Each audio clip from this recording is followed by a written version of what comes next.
What's up YouTube, Awesome Yu-Gi-Oh here, and today I'm here with a deck profile on Yosenju for the April 1st, 2015 banned list. Some changes were made, not too much. I did make a lot of changes in comparison to the last deck profile of Yosenju I did on my channel, but I've been tweaking it ever since.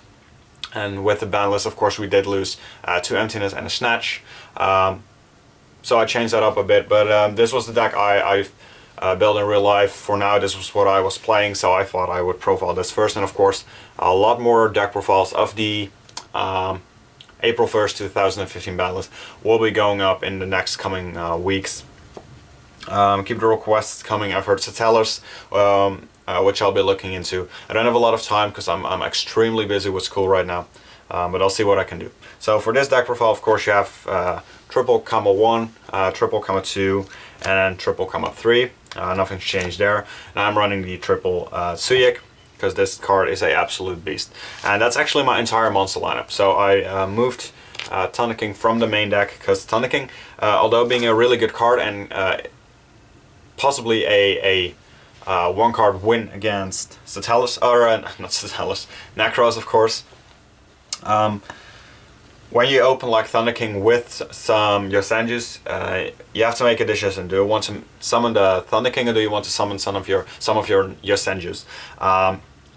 If you summon the Thunder King, you have at least 2 other cards in your hand, which are dead at that point, or at least for the rest of your turn.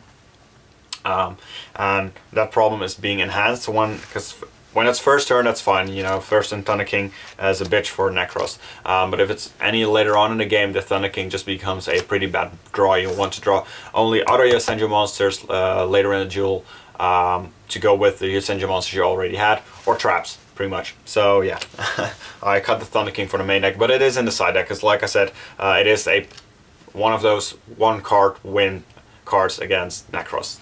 That's it. So now that's it for the entire monster lineup. So that's 12. Consistency, triple Upstart, triple Pot of Duality, and triple Tanky. This just makes your deck so good. I've opened like Upstart, Pot, and Tanky in my opening hand a lot. And what you should be doing is either go for the Tanky first if you already have a monster. If you don't do that. You go Upstart, then Duality, because you never want to go Duality before you Upstart, because you want to have more knowledge. If you Upstart first, you can know what to pick with Pot of Duality. If you go Pot of Duality first, the card you Upstart is always of a liability, and then you can Tanky, or like I said, if you Tank it first, that's fine too. I usually, especially if I don't have any other monsters, you Tanky last, because then you know if you want to add another monster, since you know I'm guaranteed to get 2 monsters, because I still have the Tanky in my hand. These consistency cards are just extremely, I love that. Then you have Book of Moon. This mostly for to push through Valk. Dimensional Fissure, incredible floodgate against Necros, and 1 Raigeki. Just make your OTKs easier. You don't really have problems with anything your opponent puts on the board. Of course, Jinlock doesn't hurt you at all, and pretty much every other big monster is either one-able, so you can bounce it, or you can just boost one of your stuff with Tsuyik, making them 25, 26, or 2800. If you have Tanky, even bigger. So in that regard, Raigeki isn't needed, but just flat out destroy everything and summon 4 monsters, kick for game, for example. And that's it for the spells. Now the traps. Some changes were made in here. Right now I'm main decking the triple Mistake, because this shits on Necros. Then triple Anti-Spell Fragrance, because this shits on Necros. These cards just don't allow your Necros opponent to play Yu-Gi-Oh! Like Emptiness did, for example. So yeah, that's just great. I feel like this deck has like an 80% win chance against Necros, something like that, 80-20. The 1 Emptiness, because I don't run Emptiness in everything now, because the 3 Emptiness was like you always wanted to open with it, so you can establish a board and just shut your opponent down right now, which you never before had as well. You never wanted to draw into Emptiness, because Emptiness is terrible against established fields. Now the nice thing in Yosenju is that you don't care if your opponent has an established field already if you draw into the Emptiness, because you can just rip that field apart with either Raigeki or your Krama 1, or you can make Chidoris or whatever.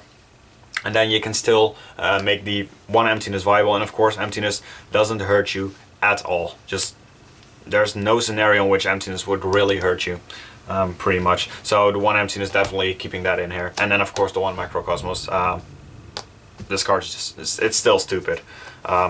Too many decks still cannot deal with macrocosmos, so why not main that if you're running an anti-meta deck. Triple Mind Crush, because this card's the nuts right now. Double Mirror Force for the mirror match. Double Phoenix Chain, so you don't get trished if you don't have any of your floodgates.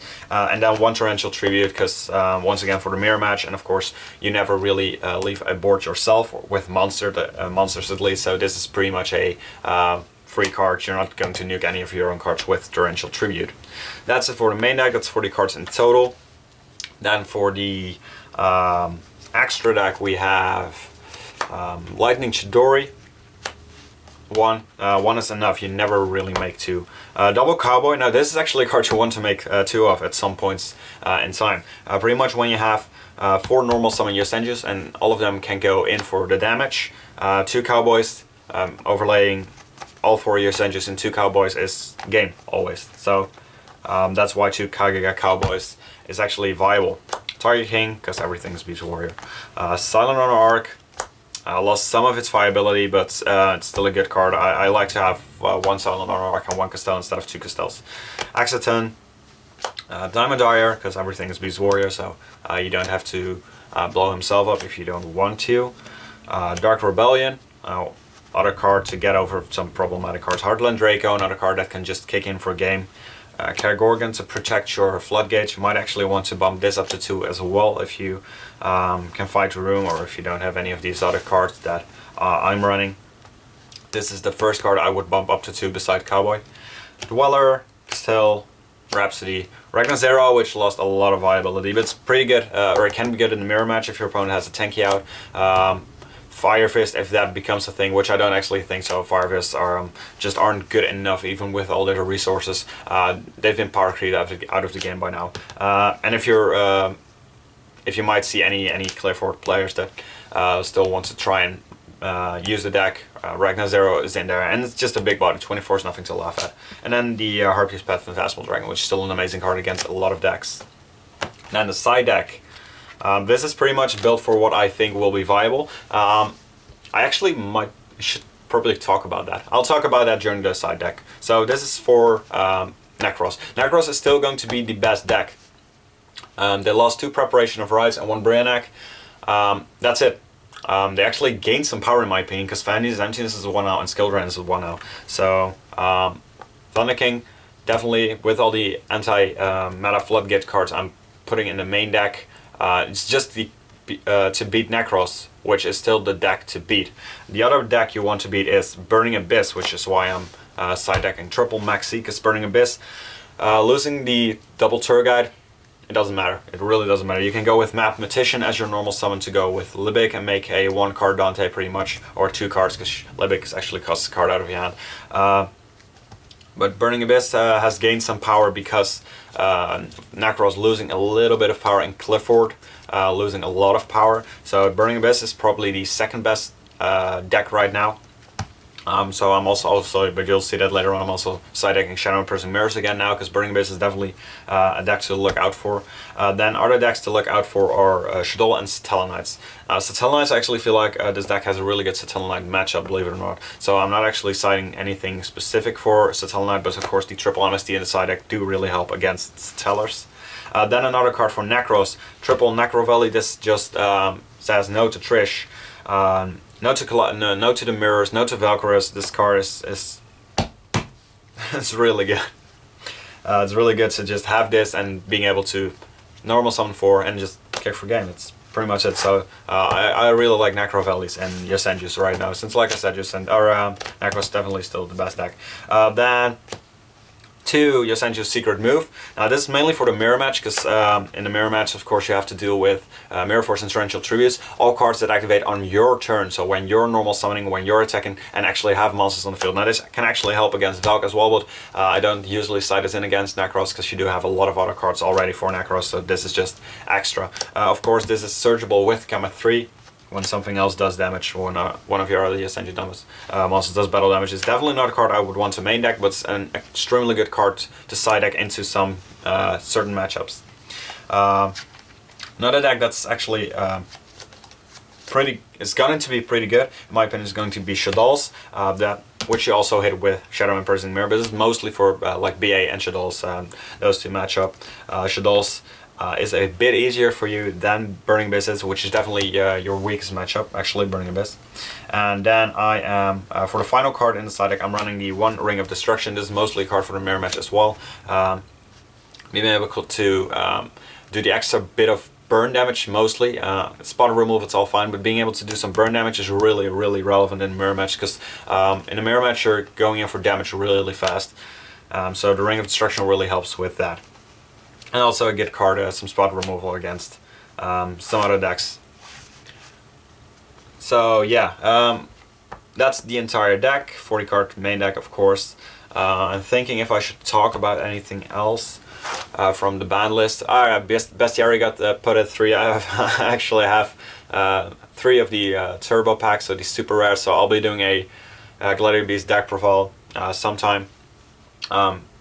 It's actually kind of funny because I've had the triple super rare Bestiary for the longest time, because I always thought Bestiary would came back. Every list I was like, yeah, Bestiary is going to go to 3 right now. And actually this list, or even the one before, I kind of lost faith in Bestiary ever coming off at all, because I felt like Konami just forgot it. And now actually it came back off, so I'll be doing that profile on Gladiator Beast, because I absolutely love that deck, and triple Bestiary is cool. It's not like Gladiator Beasts are actually going to do anything in meta or something.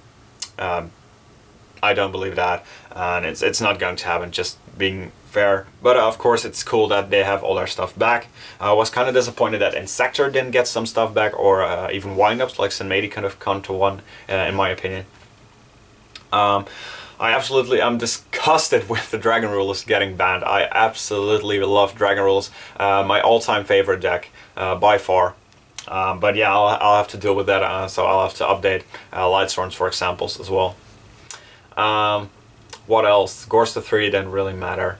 Dragon Raven is back, so I might actually do, I do love like that, so I might actually do Draguni deck profile as well, because of course I do have all those cards. I've always kept those cards, because I love Draguni as well, pretty much like all Dragon decks. And of course Lonefire 3, which is cool, because I do have the third CP Lonefire as well. So I'll be doing, and I feel like with the Rose Paladin and Roach Lover, I believe we got in the Return of the Blink Premium Gold 2. Sylvans might actually be a viable deck as well.